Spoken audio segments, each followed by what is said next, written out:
Om yogena chittasya padena vacham alam sharirasya cha vaidyakena yopakurutam pravaram muninam patanjalim pranchaliranatosmi stube patanjalim vyasam shankaram cha munitrayam katra sutrasya bhashyasya kramad vivaranasya cha.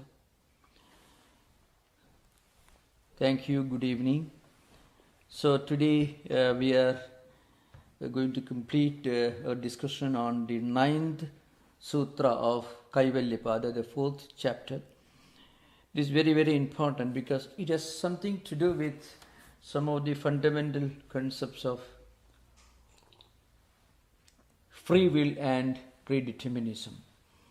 Because this and some of the next sutras can be wrongly interpreted and are sometimes wrongly interpreted, unfortunately, as a doctrine of determinism or predeterminism. So that's why a few things have to be made clear here. There is an element of predeterminism in yoga sutras, especially the one we are going to discuss, but it is actually totally different from what we normally mean by either predeterminism, either biological predeterminism or theological predeterminism. There are different views, causal predeterminism, philosophical determinism, but I am mostly concerned with the common misconceptions about the yoga doctrine of cause-effect link that extends beyond our present life cycle.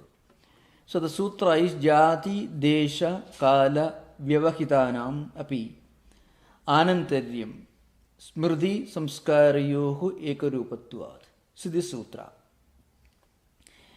So it talks about a continuing thread.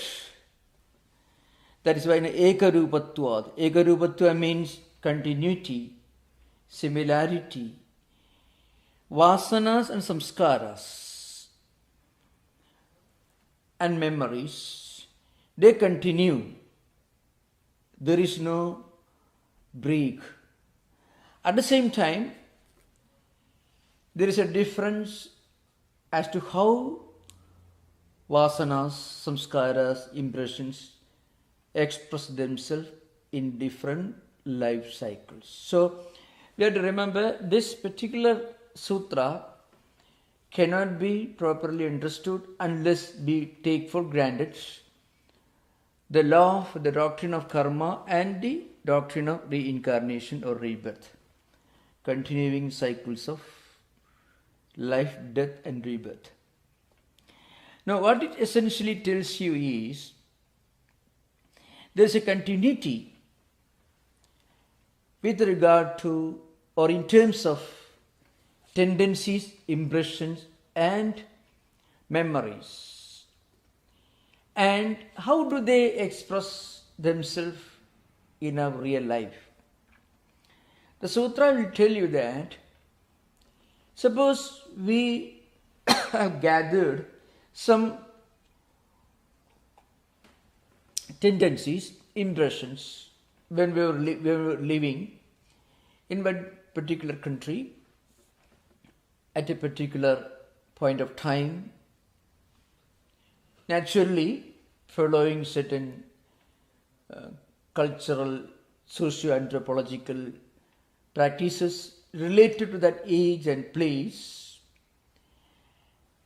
And if you have gathered a lot of tendencies from let us say from a life according to a specific kind of place and time and so on. And then later on, maybe after several centuries, after several life cycles, if we happen to be born in the same place, then it is possible that we may express similar tendencies and impressions. And this applies to place and also time. See, for example, let us say, of course this in modern psychology you can explain. you find some of the manifestations of phobias or obsessions or delusions that you find among patients living in this 21st century may be related to the problems caused by this modern age of science and technology, information technology, and so on.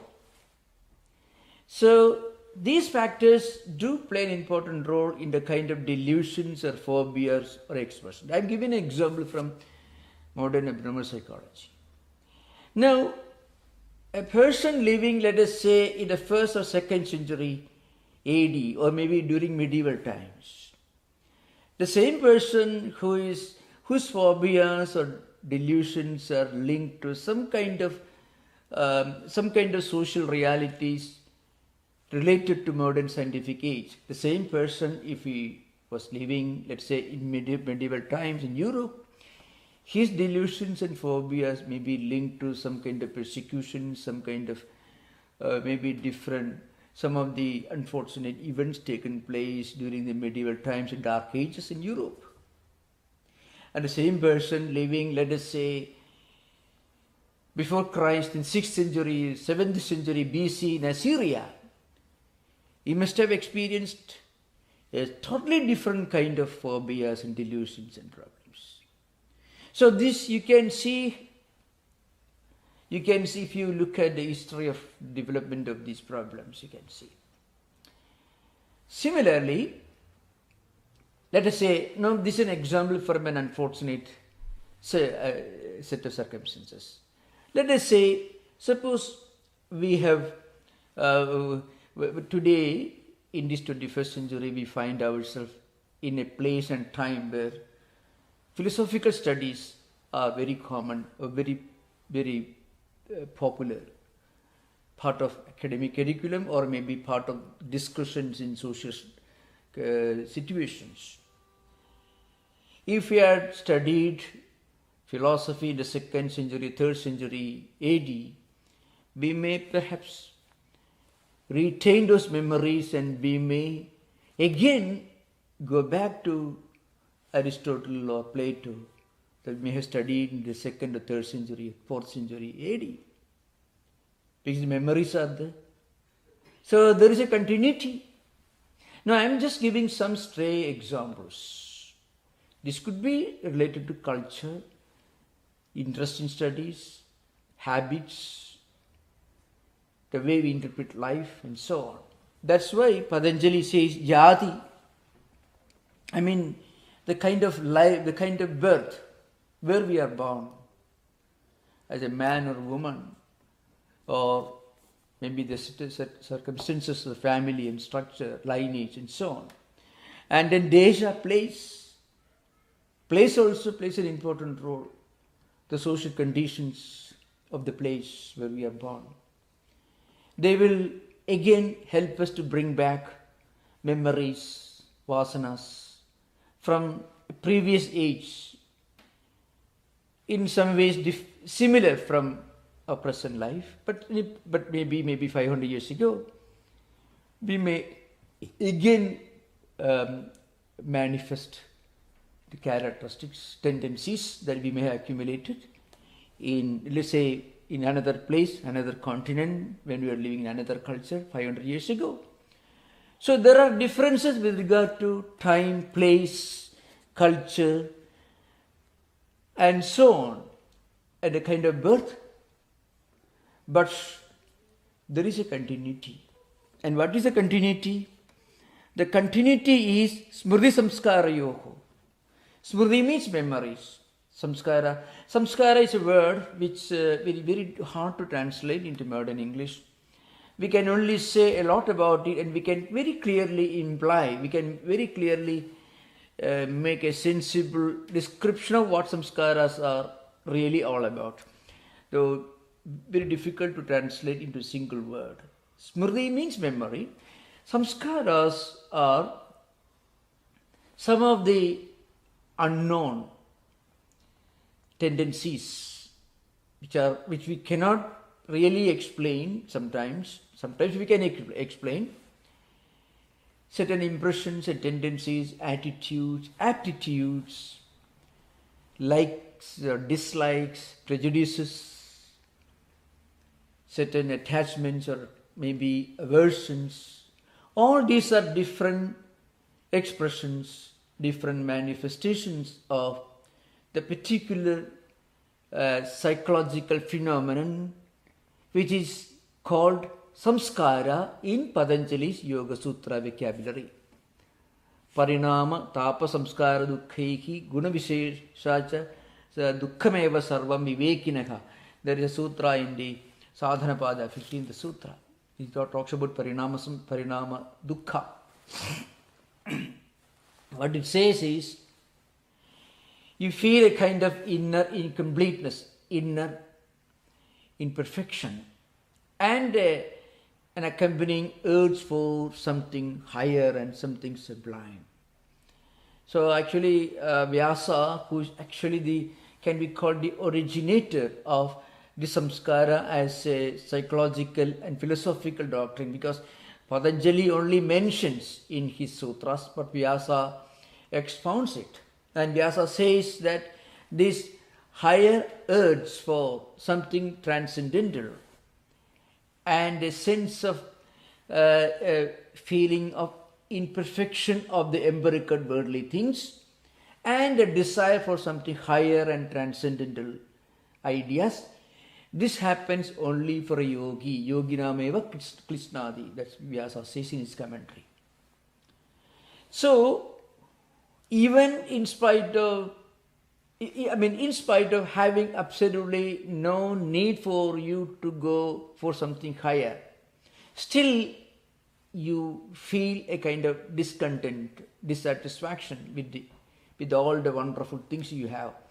Of course, the example I gave in my discussion on this particular sutra, Buddha is an example, was born as a prince, as a king, lived in luxurious circumstances, but still one day when he saw 3 visions, a dead body being taken to the cremation ground, the pathetic face of a sick man, an old man, suddenly the realities, the unfortunate darker realities of life, death, sickness and old age suddenly dawned upon him. He never occurred to him because he was not even allowed to see anything unpleasant in life till that moment.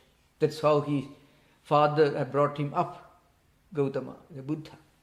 But when he saw this, suddenly he came to know of the hard realities, darker side of human life. And immediately he started looking for something higher.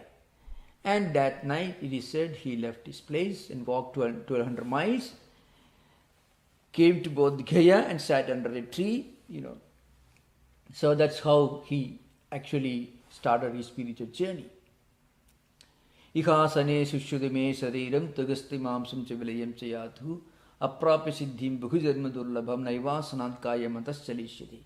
Took a strong determination, I won't get up from the seat where I am sitting till I get this spiritual enlightenment. And it is said that when he was sitting, when he was practicing this meditation under the Bodhi tree in Bodh Gaya, the memories and samskaras that Patanjali is talking about now, memories and samskaras, impressions of 543 previous life cycles flashed through his mind. And what happened? They all came, but he detached himself from all of them and he ascended to the highest stage of his evolution and he became the great Buddha. Because he was going through these 543 life cycles, 543 stages in his evolution, and then finally he discarded all these memories and samskaras, and that's how he got Kaivalyam. That's Kaivalya Pada. This Kaivalya is the 4th chapter we are discussing. So Patanjali will eventually conclude that you have to reach a point where you detach yourself from your previous selves, previous life cycles. And then you empty yourself of all other vasanas and samskaras. Then only you become enlightened or you get kaivalya. So, of course, the commentators, I don't have time to go through all the commentaries, but I shall try to give a gist of how the commentators explain the dynamics of this sutra. So, the point is, every experience is caused by raga dwesha, and every experience produces raga and dwesha. Raga means extreme liking, infatuation, extreme obsessive liking. Dwesha is its opposite, extreme dislike or aversion.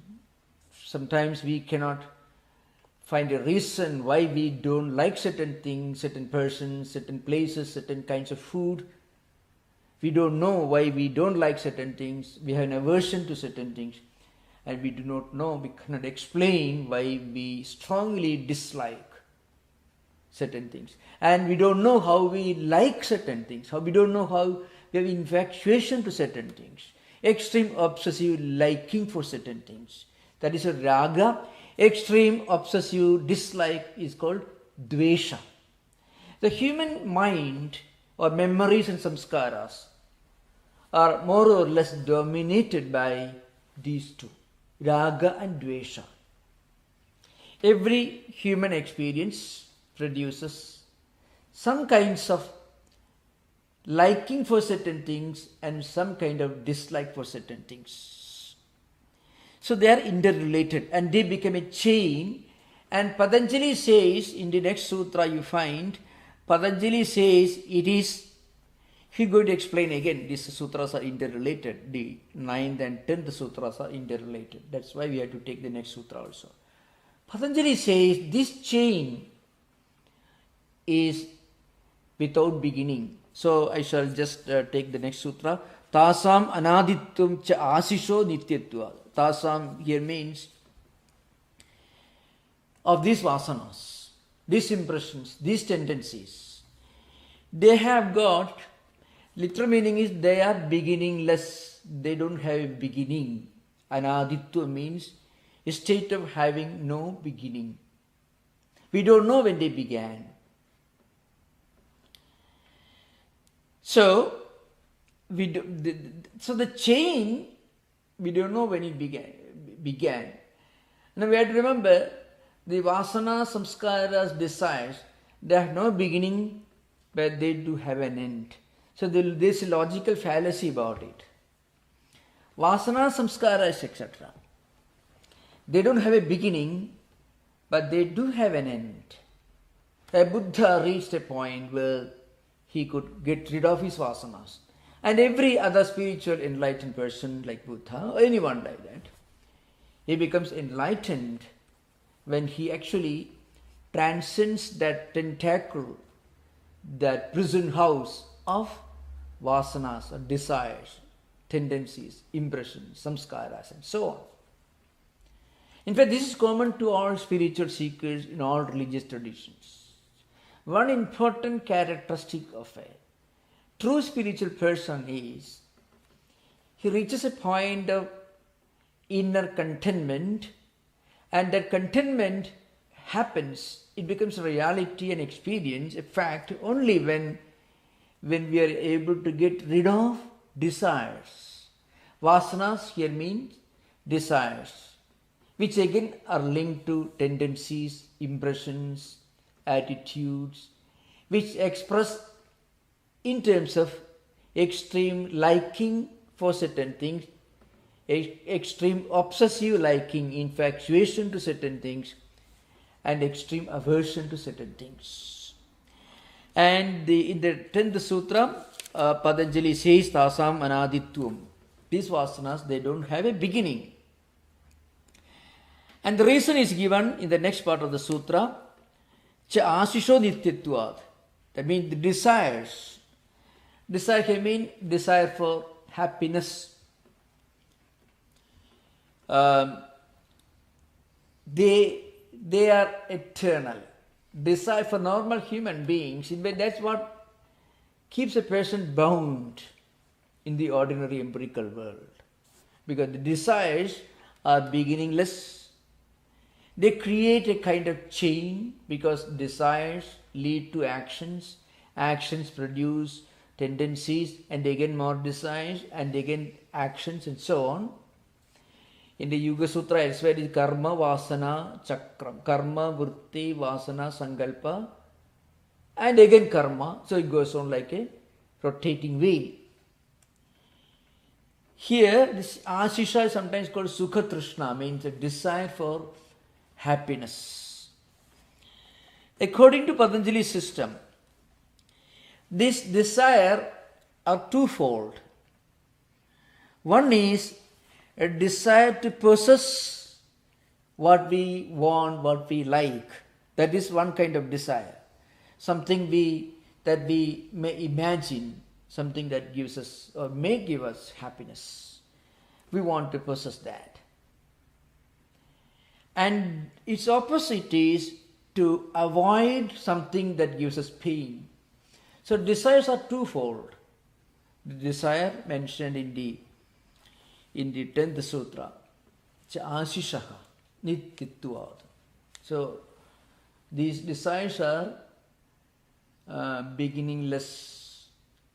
But remember, we have to remember, nityatvam should not be misunderstood to be eternal. It only means beginningless, because for the common man who is within the world of bondage, desires are without beginning and desires have no end. That is true. You think of going beyond desires only when you take to yoga. So the 10th sutra is applicable only to those who are within bondage. For them, the vasanas have no beginning, of course, and the vasanas are always there, which express themselves as a desire to possess what gives us happiness and to avoid something that gives us unhappiness. And then the next sutra, of course the 10th sutra needs some explanation. Why these desires or samskaras or tendencies, they are called beginningless, or they are called continuing, rather eternal for the person who is within bondage. So we have to remember, when Patanjali says tasam anaditvam and nityatvam, we should not imagine that one cannot ever get rid of desires.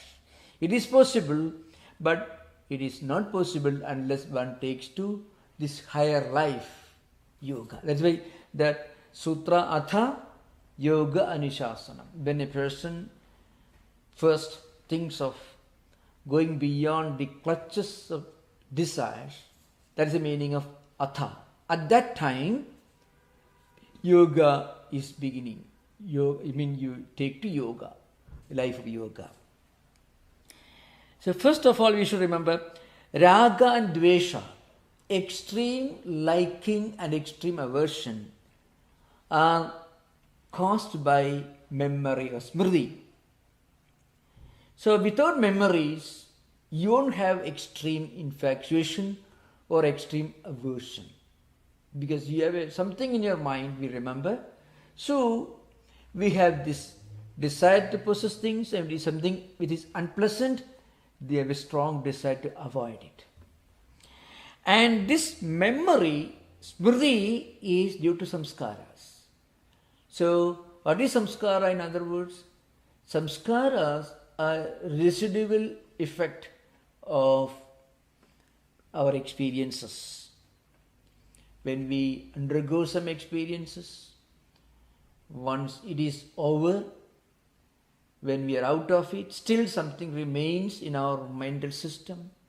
We cannot consciously do anything without leaving behind their footprints. And that footprint is called vritti, and vrittis become samskaras. So the immediate residual effect is called vritti. Every action, every experience produces vritti. When we experience something or when we do something, there is that tangible, visible expression or manifestation of experience. Then there is an intangible, invisible effect that is left in our mental system. It is called vritti. These vrittis become samskaras. So actually, this smriti or memory comes from samskaras. And samskaras, they come from vritti, and vritti comes from experience. And experience is nothing but nothing but actions. Experience and action are interlinked. Action, our actions or some other person's actions, of which we are witness, we are at the receiving end. So there is no experience which is totally free from some actions. If we listen to something, there's an action. We saw something is an action. So in other words, Raga, dwesha, extreme liking and extreme aversion are linked to memory. Memory is linked to samskara. Samskara is linked to anubhava or experience. And these experiences are linked to some actions. And again these actions again create experiences. Experiences create raga dvesha. Raga dvesha again create memories. Memories create samskaras. Like that, this cycle continues. This is how human life is going on.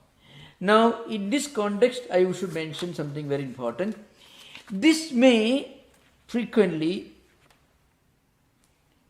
raise the question, is this a kind of predeterminism? Remember, it is not predeterminism. It's a logical analysis of human life and human world.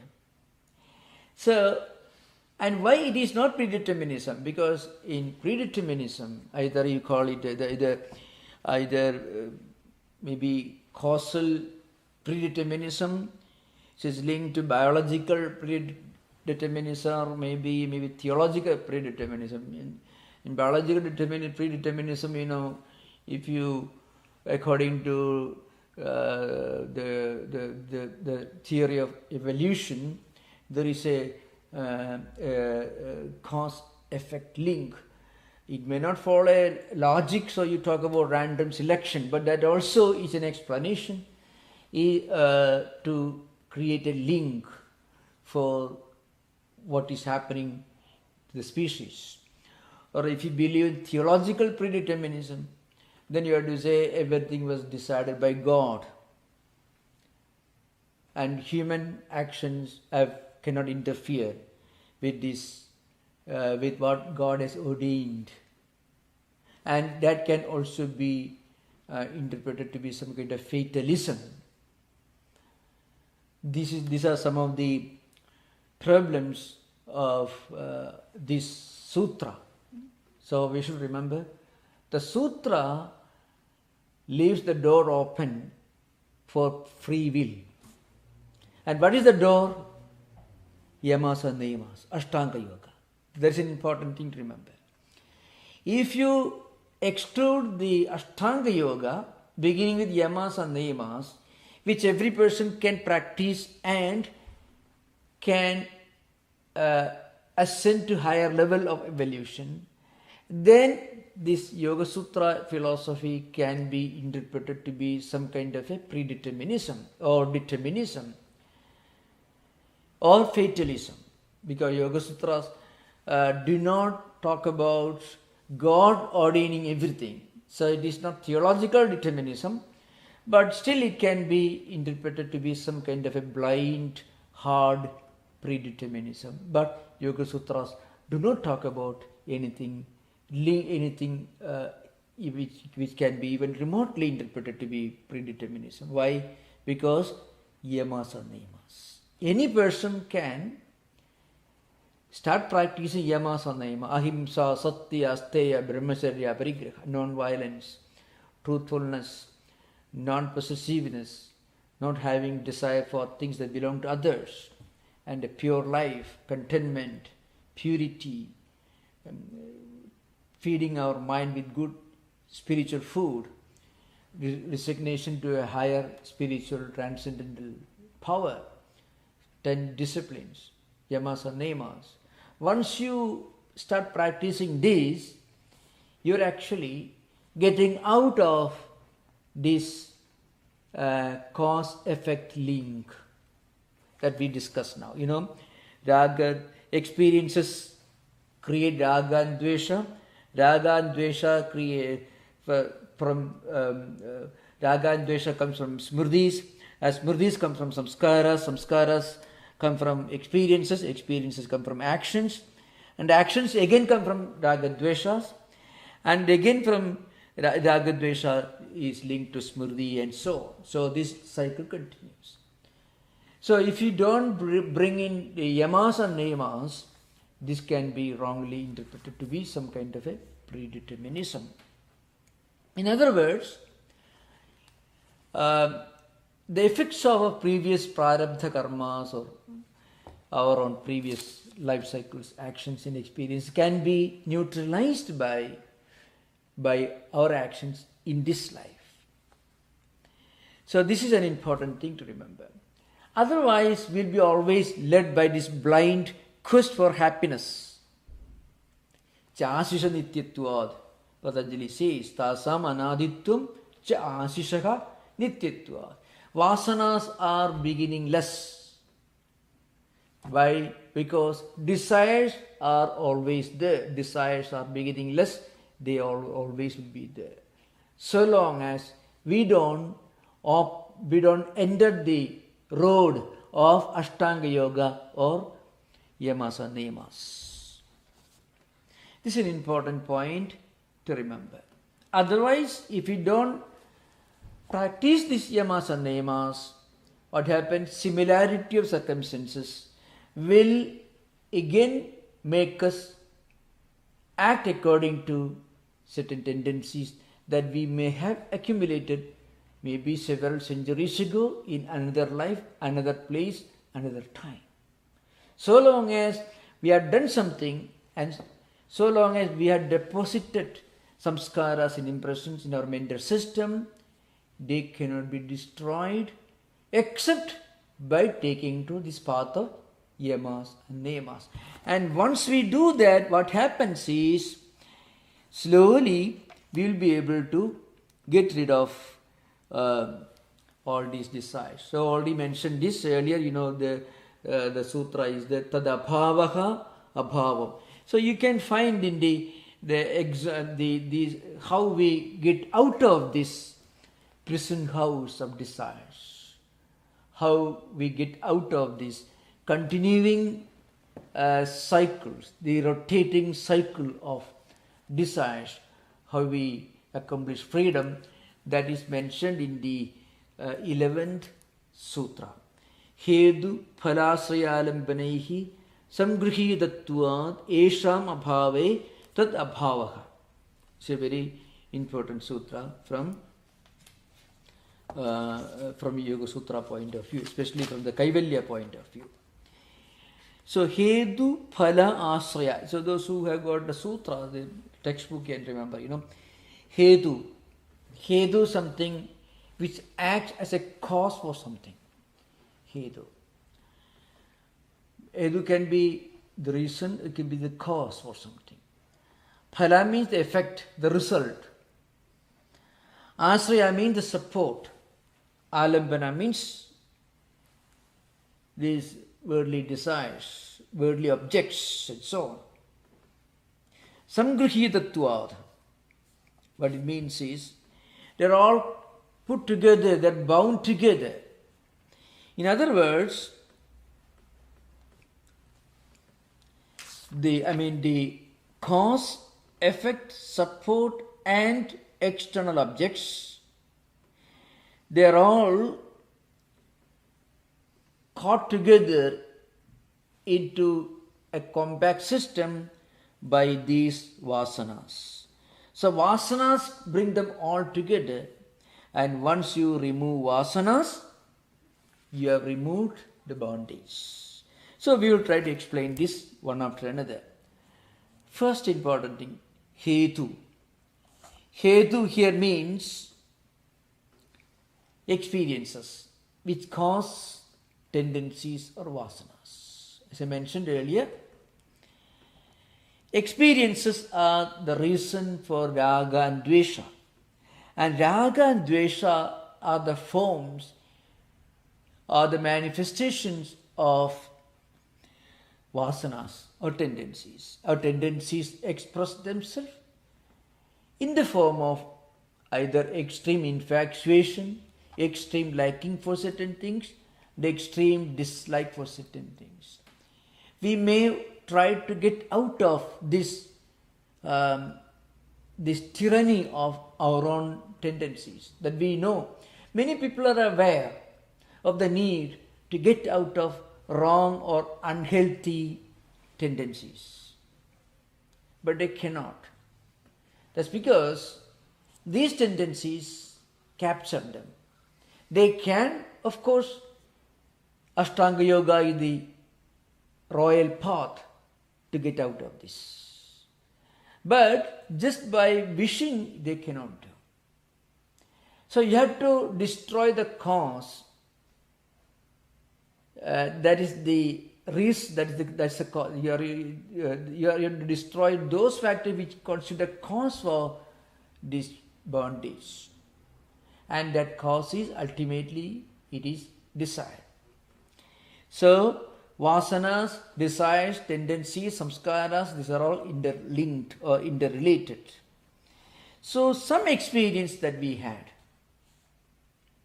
and this experience actually acts as vasanas. And then the next one is, of course, this phala. Phala means effect.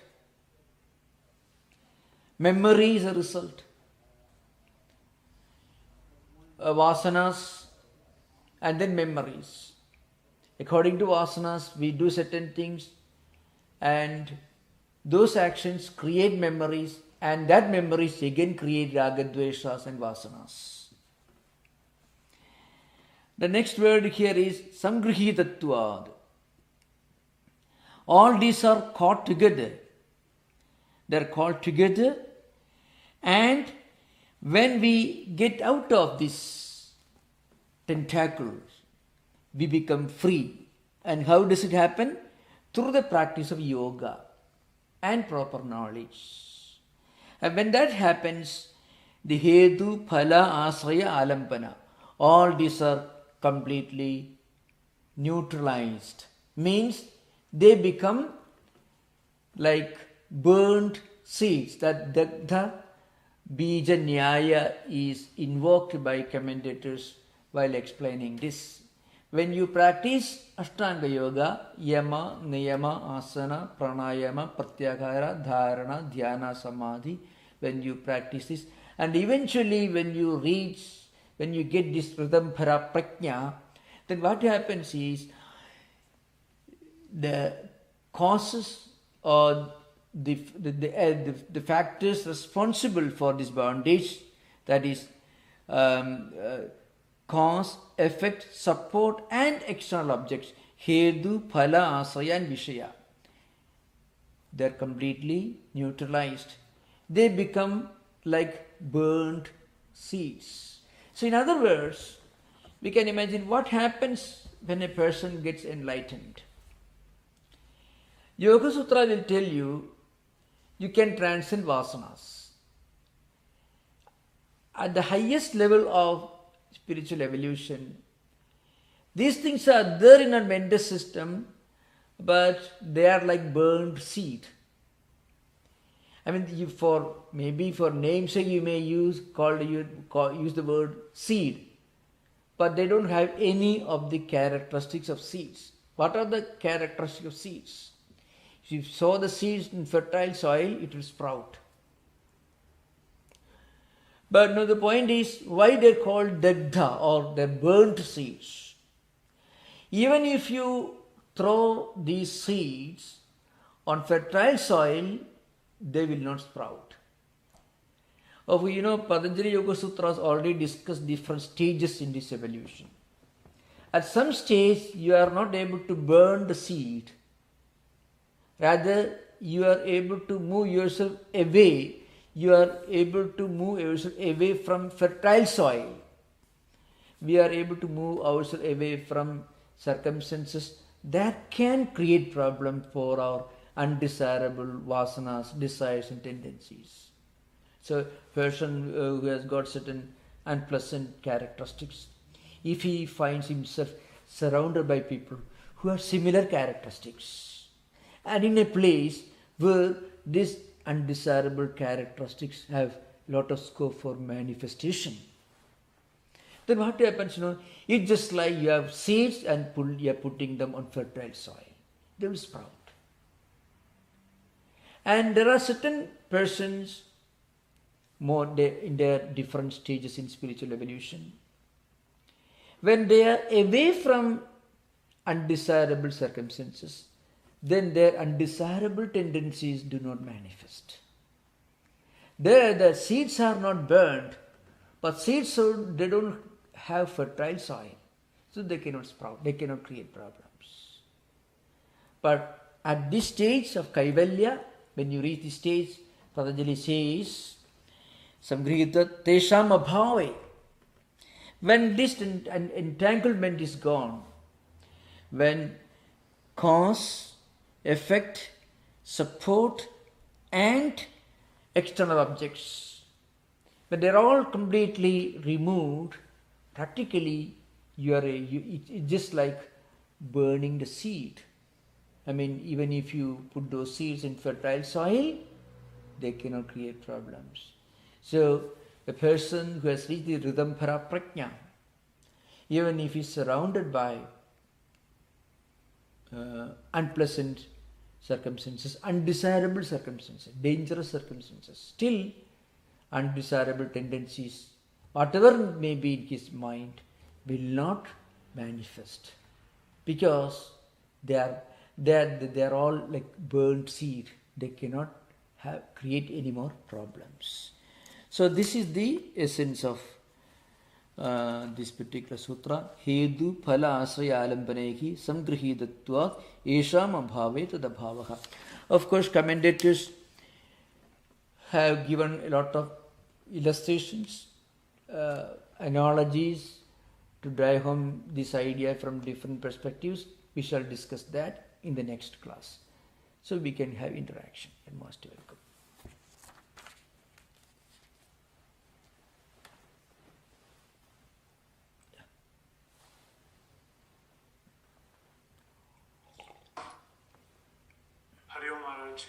Ayogya.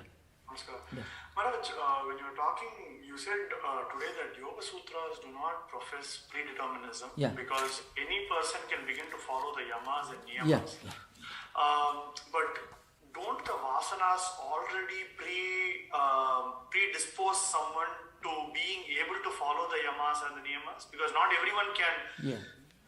Everyone is allowed to follow the yamas and niyamas, but will their mind turn towards following the yamas and niyamas? Will something else stop? So that's the reason is, if you accept predeterminism, either especially theological predeterminism, where everything is predetermined, ordained by a monotheistic creator God, that is actually a very unpleasant situation.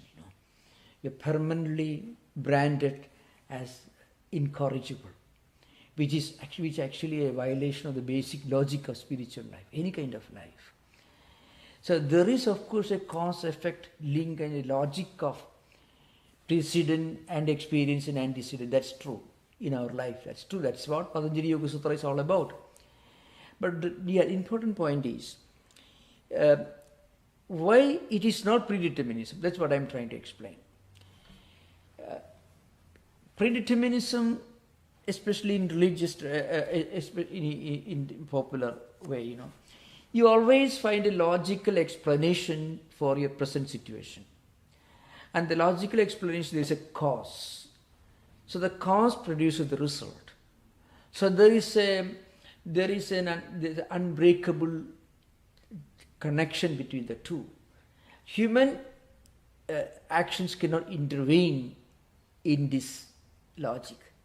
Now, on the other hand, in the Yoga Sutras will tell you, if you for some reason happen to get acquainted with higher values, you may again ask the question, that's because you are applying the principles of rigid absolute predeterminism, which Yoga Sutra is precisely not. That's right. That's why Yoga Sutra is not predeterminism in the absolute sense. It's because any person can take to these higher ideas. And once you start the journey, once you actually deposit a single dollar in your spiritual bank, that will multiply. That's an important point. A person who starts practicing ahimsa will naturally, slowly, he will develop a tendency to practice some kind of truthfulness to some extent.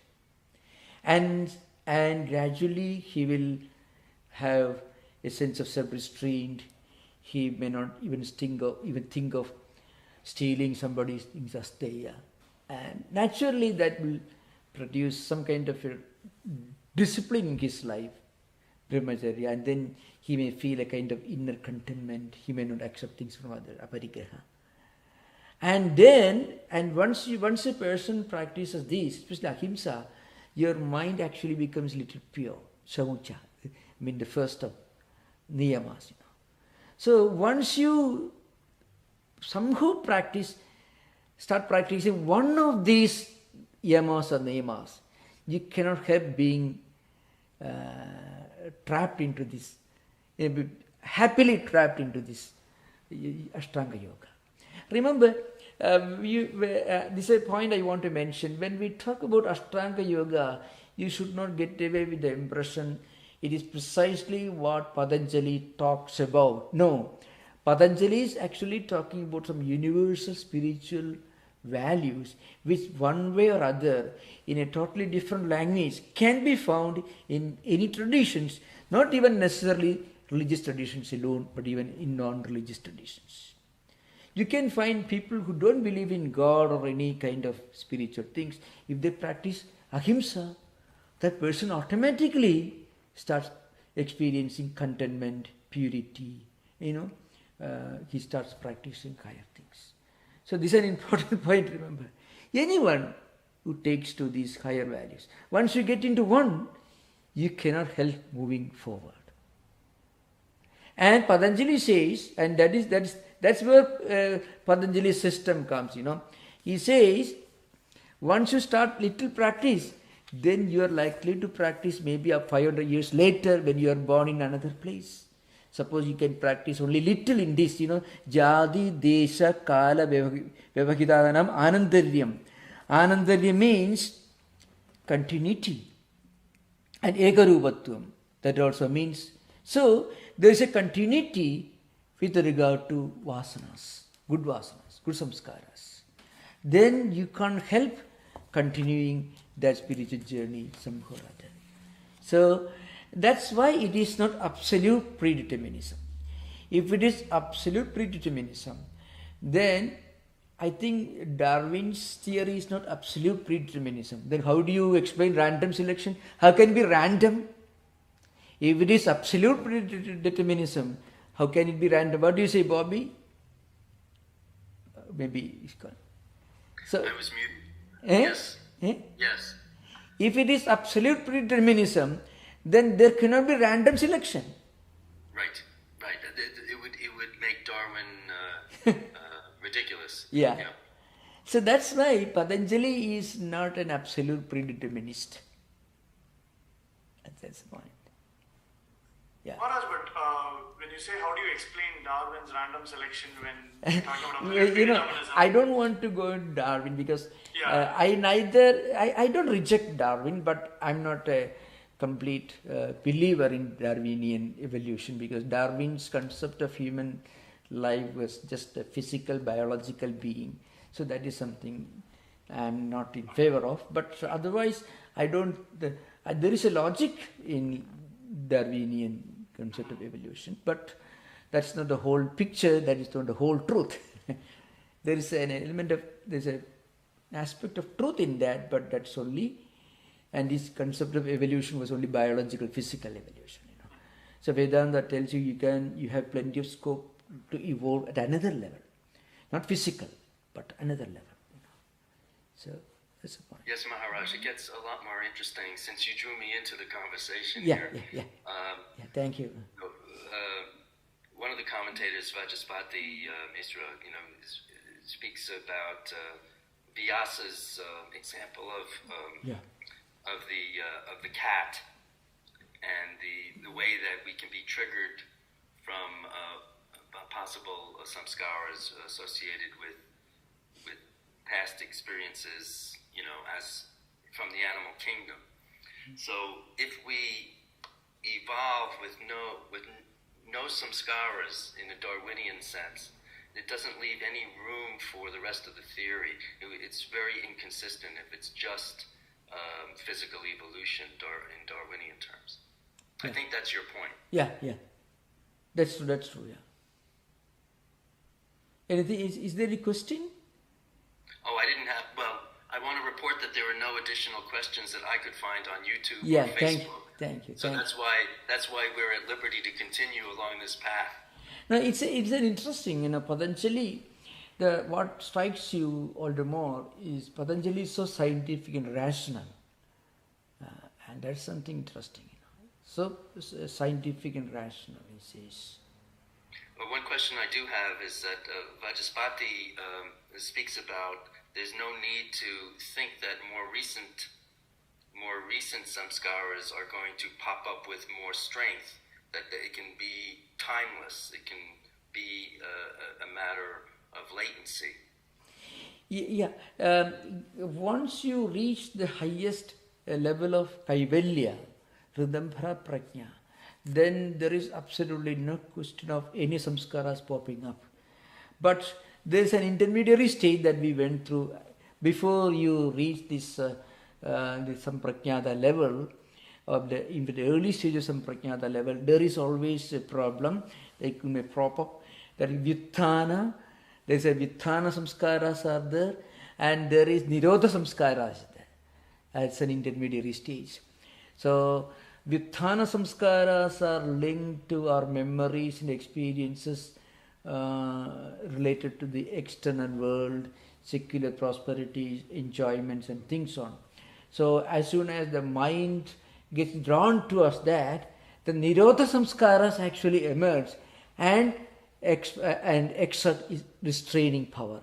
This you find in normal human beings. When you study higher philosophy, when you participate in spiritual events or any discussions or anything, you are actually depositing a lot of good ideas, positive spiritual ideas in your mental system. And later on, at some point, some other maybe unpleasant ideas emerge in your mental system. Then the higher ideas that you already accumulated, they will put them down. So you can find our mind is constantly going through this process of some unhealthy tendencies emerging and the healthy spiritually elevating tendencies putting them down.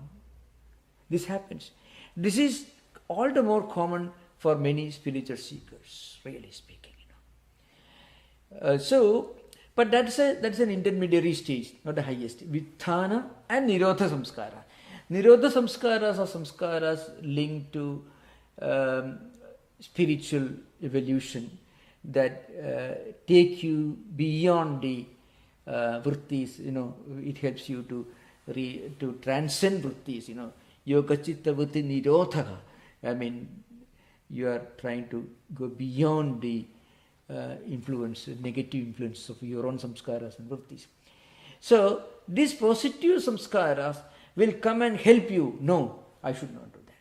This could happen for a higher, for more evolved spiritual persons.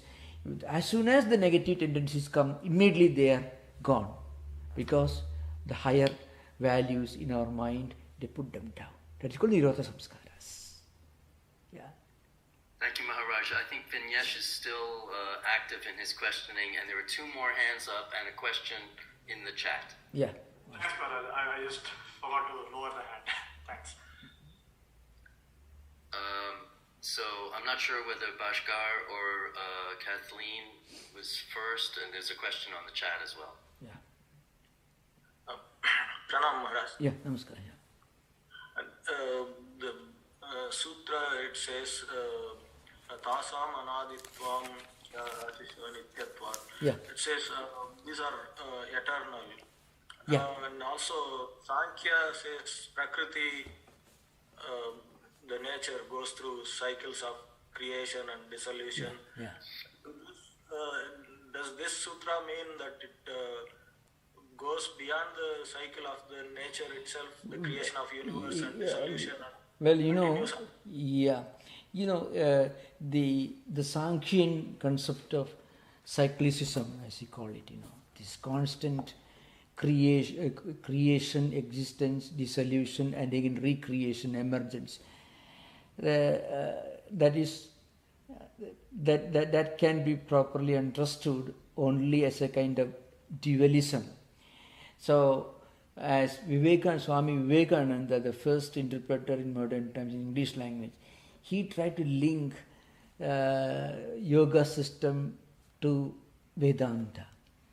Because if you don't link yoga system to Vedanta, then yoga system can be interpreted as some kind of a predeterminism. Because the Prakriti by its own evolution, coming all the way from Prakriti, Mahatattva Ahankara, then from Tamasika Ahankara, Rajasika Ahankara, Sattva Ahankara, mind and senses and the external worlds, and then again Tanmatras and Panchamahabhutas, and then again through evolution going back to Prakriti, again creation starts. Now remember, this is a cosmic cycle. So Sankhya or yoga philosophy as a metaphysics, a cosmic cyclicism. So I try to interpret this in the light of Vedanta. That's why I mentioned here, tasam anadittum cha asisho nityatvad. If you interpret it in the purely Sankhyan way, then you have to mention that this desire is also eternal, beginningless, and also endless. That will make this cosmic cyclicism and eternal dualism. So I said very clearly that this applies only to those who are bound souls, because without going beyond, without transcending the clutches of asisha, asisha means desires either for pleasant experiences or a desire to avoid unpleasant experiences. Unless you transcend these, you cannot get kaivalya. And after kaivalya, what? Again you become one of the Prakriti Purushas. And then at the end of the cosmic cycle, again creation begins. Prakriti. That will become an eternal moving cyclicism. That's why Yoga Sutras can be understood only in the light of Vedanta. That's for that reason I said this particular sutra literally is applicable only to bound souls. For them, vasanas are eternal. But then there is an end to vasanas when they take to Ashtanga Yoga. Otherwise, Ashtanga Yoga itself becomes meaningless if you take this sutra literally. Yeah. Yes. Maharaj, could this complication could be the reason for Buddha not answering this question ever? Yeah, it could be. You see, yoga chitta vritti nirodhaka, that is yoga, that definition of yoga. So, what is yoga? If see, vasananam nityatvam asisho nityatvam. Vasanas or desires or tendencies, they are eternal and beginningless. Desires also eternal and beginningless. In that case, yoga chitta vritti nirodha cannot happen. And without chitta vritti nirodha, there cannot be yoga either. Sampraඥāta, asampraඥāta samadhi cannot happen. So even Ashtanga Yoga itself becomes meaningless if you interpret this sutra literally. That's the thing. Okay? Yeah. Thank you.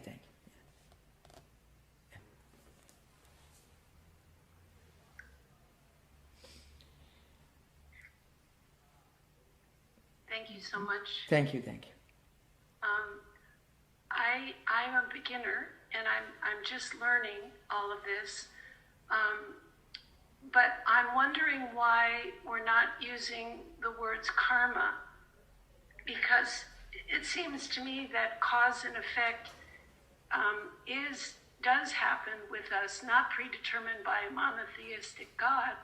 We have free will, and when we choose to do an action or a thought, it has a consequence. And so it could be seen as predeterminism, but really it's a result of our free wills. But karma doesn't seem to be mentioned here. I'm wondering. Yeah, karma is always implied here, all through. When you talk about vasanas, when you talk about desires, all karma. See, without karma, there cannot be vasanas. Vasana means tendencies, result. Without karma, without the implication of karma, we cannot even understand terms like samskara, vasanas, etc. And as you mentioned, there is of course a role for free will in Yoga Sutra. That's why I talked about yamas and niyamas. If you don't involve yamas and niyamas in Ashtanga Yoga, then it becomes a kind of rigid, an absolute predeterminism, which leaves no scope for anything higher, any higher value in human life. So, a human being can always ascend. He has a free choice. He can do that. That's possible. And again, why it is not absolute karma doctrine? Because if we are the result of some karmas in the past, then we can certainly change our own destiny through a counter karma. If karmas can cause something unpleasant, good karmas can neutralize that unpleasant by counteracting it. So that again violates the principles of rigid absolute predeterminism, which doesn't offer any scope for human intervention. That's the idea. Yeah. Thank you. Thank you. Maharaj, there is a question from the chat which came first. Yeah.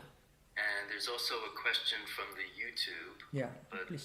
First, I'll read the question from the chat. Yeah. Because it's my impression that I'm expected to ask this as opposed to being asked by the questioner. Would you say that since we're all in a constant state of becoming, and that our actions are largely based on our own free will, that we can also train ourselves through repetitious practice to detach from our ragas? Yeah, in fact, our will, how free is our free will? That's a big question. If free will again is an absolute factor, then many problems can be solved. How are we unable to do what we actually want to do if our free will is totally free? So, how do we fail, or how are we rendered incapable of doing what we actually want to do? So there is something holding back, preventing us, trying to prevent us from doing what we actually want to do. And there the question of samskaras come. So in fact, that is the genius of Vyasa. So Vyasa is trying to resolve this problem. The eternal conflict between what we want to do and what our mind actually permits us to do. So as we try to feed our mind with more and more spiritually elevating ideas, more and more positive spiritual food, then you find our mind's resistance to our attempts to do good things that are essentially good for us, our mind resistance slowly decreases. Our mind begins to cooperate more and more with ourselves when we try to do something good. So that's a real problem. In fact, that's what Yoga Sutra is all about. Yoga Sutras will have no relevance if you accept the absolute freedom of free will. Because then we can do whatever we want. Who wants war in this world? Who wants coronavirus? Who wants problems? Who wants to fail in examinations? And who doesn't know that you have to work hard to do well in examinations? You have to follow certain things to make life more livable. Everyone, I think the majority of people want to do good things. They have a will to do good things, a determination to do good things, but they are not able to do good things. So that dilemma is a big question in yoga psychology. So Yoga Sutra is trying to resolve that question. Samskara. There are certain impressions, tendencies that are already accumulated in your mental system, which you may not be aware of it. But you can see the manifestation in so many different ways. Suppose you want to sit for meditation for some time, and you know meditation is really wonderful. It is highly desirable. Your doctors have prescribed. You pay your friends' advice. So you want to do meditation. And the moment you start sitting for meditation, your mind actually, it's a kind of Bolshevik revolution, really speaking. The moment and the mind revolves, mind creates all kinds of problems. Then you get out of the meditation room and you watch the TV, mind is calm and quiet, wonderful. So your own mind doesn't permit you to meditate, but your mind has no problem if you watch the TV, serial, whatever it is. So where is the problem? So Patanjali will tell you, Vyasa, the commentator, will tell you, it is because there are certain samskaras in your mental system, which are conducive to watching the TV, but not so very helpful when you try to meditate. So most of us want to do wonderful things, but our mind doesn't permit us to do wonderful things. Mind may suddenly express its unwillingness by some kind of maybe postponement of maybe false excuses for not doing. So this happens. So Vyasa tells you there are samskaras which actually make it impossible for you to exercise your free will. That's a problem. So free will is not always so free, not as free as we often imagine. That's a problem. Maharaj, the YouTube question is along the same lines, but they're not online to say, oh, question answered. But I'll read it and you'll see what I mean. We try to follow the yamas and niyamas. And this is actually, Vignesh says this also. We try to follow the yamas and niyamas and in the moment end up making a wrong decision. Why is it hard to follow the path when we know it's the right thing to do? Yeah. Straight away we know that we have done wrong and we could have done better.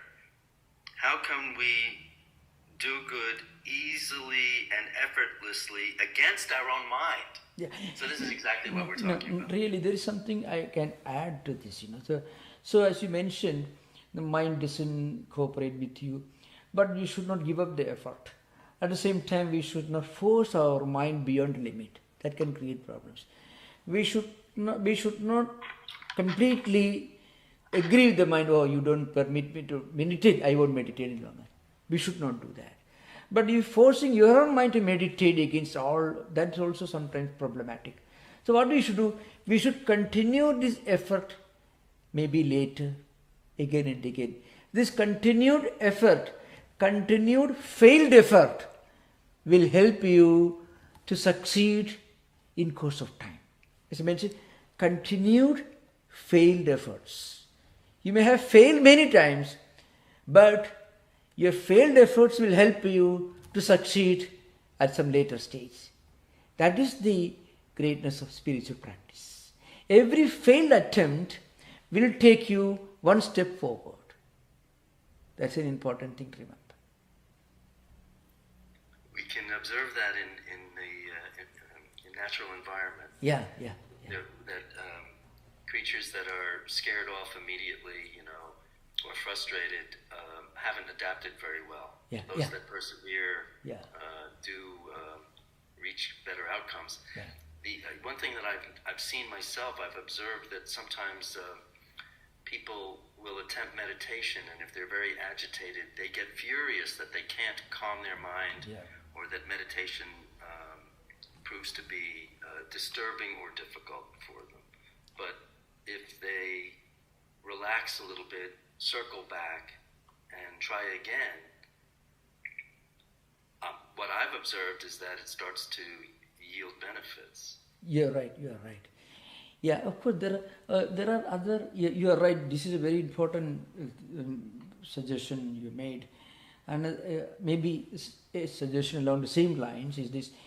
Suppose you fail to meditate and mind is not cooperating, then you should not stop meditate and start reading a newspaper or maybe a magazine of an undesirable type. What you should do, you should read a good book. Read a book of some great men who have succeeded in meditation, spiritual personalities. Or you can watch some YouTube videos about some great spiritual personalities. So somehow the mind should be brought to another level of spirituality. Meditation is an internal process, but we can make it a less internal process as a intermediary stage. Listen to some higher ideas, reading some higher ideas, because then mind will not go to the opposite extreme. And this will help us to practice meditation more successfully in your next attempt. Yeah. So thank you for those questions, which are very helpful in explaining things that I may have left unexplained during the discussion. Thank you. Namaskar. Om Shanti Shanti Shanti Harihi Om Tat Sat Sri Rama Krishna Pranamastu.